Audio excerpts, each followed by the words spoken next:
Are you tired of lugging bulky camera equipment around all the time when you're on holiday or things like that just to get those perfect special moments caught on camera? Well, what if I told you there's a powerful camera that fits right in the palm of your hand and it won't break the bank either? This is the Canon Powershot V10 and this camera packs quite a punch. In this video I'm going to go over its amazing features, we're going to uncover its strengths and weaknesses, and hopefully you can decide whether this camera is a good fit for you or not. So let's start with what I like about this camera. The Canon Powershot V10's compact size is what I love most about it. It really does fit into the palm of your hand, and because of its size it'll just fit into the pocket of your jeans, or it will fit into a purse or a handbag. And because it's lightweight, when you're vlogging you'll find that having a camera so close to you, you don't have to extend your arm out as much. You end up with less fatigue on your arm as well. Of course this is designed for handheld, but you can also use it on a tripod or a light stand if you need to. But the flip out stand is what I like most about it, because you can literally put it down anywhere and it can tilt to whatever angle you want, which means you can shoot pretty much wherever you like. So let's talk about the lens a little bit. It's 19mm wide, which means you can have people very close to the camera and you can still see everything behind them very clearly. For instance, right now I'm only about 15 inches from the camera, but it looks like I'm a hell of a lot further away than I am. So what this means for you is you can cover a wide range of subjects without having to worry about not having them in frame. And being this flexible, it's perfect for travel vlogging and talking head videos like this one. It also has 3 different zoom settings, so you can punch in a little bit if you need to and punch out. It depends on what you want to do. But best of all, it shoots at f2.8, which means you can get a bit of bokeh in the background if you want. I don't know how blurry my background is, but it's shooting at 2.8 right now. If I get really close to the camera, I'm still about 6 inches away from the camera. You can see that there is a big separation between me and the background. And I apologise for that close-up of my face. No one wants to see that. But one of my favourite things I like about this camera is it has a built-in ND filter, which means when you're going outside, you can bring down the harshness of those highlights in bright sun and bring up the shadows a little bit to make it more of an even shot. And because it's built into the lens, it means wherever you go outside, it'll automatically adjust, and when you go inside, it'll automatically adjust, which is a really cool feature. This camera shoots 4K video at 30 frames a second, and it'll do 60 frames a second in full HD, which is pretty decent for a camera of this size. Now the sensor is a 1-inch CMOS sensor, and it gives you about 21 megapixels, which means you can get nice, decent, sharp images as well. But where this thing really shines is in video. Now, image stabilization, it does have 2 modes. It is digital image stabilization, and it's pretty good. And there's 2 modes. There is the normal mode, which crops in a little bit and stabilizes your footage a little bit, and this is what it looks like. And then there is the enhanced mode, which you crop in much more, and this is what it looks like. And it's still not too bad. I probably would use the first one where it just crops in a little bit so you don't lose too much of your frame. But if you need to have that more stabilized footage, you can always shoot it the other way on enhanced mode. But keep in mind, this is not going to be as good as a gimbal. If you want to use this on your gimbal, you just put the quick release plate on the bottom, connect to your gimbal like I have here, and you can shoot away just on a gimbal if you like. It's up to you. Now with the user interface, Canon are really well known for having a great user interface, and this is no different. If you've ever used a Canon camera before, then you'll know exactly how to get around this menu, because it's almost like a cut down version of a DSLR menu. But it is very simple to use and very easy for beginners. You've got full manual settings you can go through, or you can set it to full auto.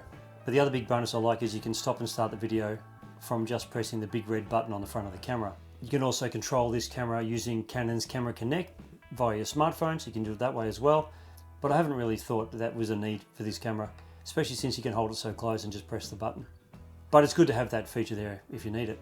But of course, its best feature is this flip up screen. It flips up and you can see yourself exactly what you look like, where you are in your frame, how to position yourself and so on. When you're walking around, you can see what you're looking at. But it does flip down to the other side, so when you're working behind the camera, you always have that bonus of having the screen on the back. It's very handy. And when you do press record, a red border flashes around the screen to let you know it's recording, which is a really cool feature. I kind of like that, rather than a red light on the front of the camera just distracting you. Another cool thing about this is you can flip your camera sideways and film in vertical format, so it's great for Instagram and TikTok, as well as YouTube Shorts, of course. And when you import that video into your editing software, it's already in vertical format. You don't have to rotate it, so it's kind of cool that way as well. On top of the camera, you have 2 microphones, and they give great audio. They're actually really good for a camera of this size. I was quite surprised. To give you an idea, I'm about 18 inches from the camera right now, and this is what it sounds like when I talk just using the camera microphones as opposed to using the mic that I've got on my lapel here. And switching back, you can see there is a difference. I am inside, keep that in mind. But when you're outside, the audio is even better because you haven't got the issue of maybe having some echo in your audio. You can get 2 fluffies to go on top. of the microphones to give you better audio when you're outside, to break down that wind issue. But I find the mics give pretty decent audio no matter where I go. But if you want to, you can also plug in an external mic if that's what you want to do too, because there is a plug on the side just for that, and a HDMI port as well. So you can plug it into a TV and see your stuff on a big screen. Let's talk about battery power and storage and so on.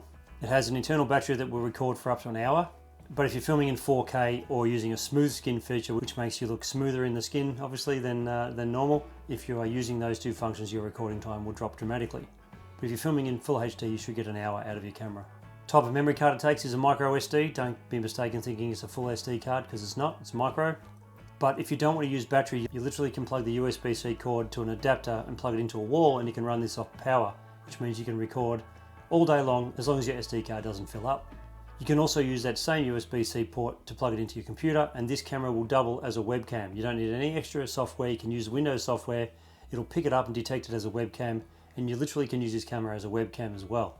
A few extra this camera does have as well is it has 14 different camera color profiles, or filters if you like, that can make your footage look a certain way.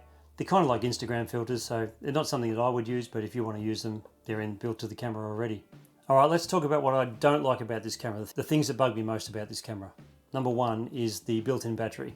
Although you get an hour and you can run it off power, if you're out on a boat somewhere or you're filming somewhere and you're doing a family vacation and you've been out all day, an hour isn't long enough. You really need an interchangeable battery. And yes, the charging time is pretty quick to charge it up, but you can miss a lot of good memories because you don't have that option of being able to swap out a battery. So in the next model, if they brought out this and it had a removable battery, that would be an amazing thing to have on this camera. That would really, really solve most of the problems. Another thing I'm not really fussed on is it does not shoot in RAW, but you can shoot in small, medium and large JPEGs, so you do get good quality JPEGs, but you can't shoot in camera RAW, which I find a bit silly, because if it did, you could get more out of editing RAW images than you can with JPEGs, and you can get more out of the megapixels this camera provides. The image stabilization, although it does work, it crops in too much on the enhanced mode. So when you want it to be as stable as possible, it crops in too far, I think. I wouldn't use that mode if I didn't have to, but it's there if you need it. But I find that not being able to maintain sort of frame size on stabilization is really frustrating. The picture profile modes, I'm not a big fan of these. These are just basically Instagram filters, and they're sort of old Instagram filters as well. Like you've got your teals and oranges and stuff like that. And everything's green filter and all that kind of stuff. I find them to be a little bit too old in nature. I wouldn't use them at all. In fact, I had a quick look through them and I don't think I'd use any of them. But that's just me. You might like them, and if that's the case, go right ahead. Now the autofocus. The autofocus is contrast-based autofocus, and it works pretty well most of the time, but I do find that sometimes it's hunting for focus. Even when things are well lit. It may have even done it in this video as I'm filming this video and just sitting here talking to you. It may have hunted for focus here and there, which I found a little bit frustrating, but overall it's pretty good. The next thing that bugged me was the microphone fluffies that go on top of the camera, for two reasons. One is they're not supplied with the camera, which is insane. And two, when you put them on, you can't see the LCD screen on top of the camera, which is this screen right there that I'm looking at. Which means if you're out and about, you're going to have to sacrifice between good audio or good framing. So it's kind of frustrating. So is this camera any good for you? Is it a good camera? Well, yeah, it's very good. Every camera has its faults. Every camera you buy is going to do something you don't want it to do, or it's not going to do something you want it to do, one or the other.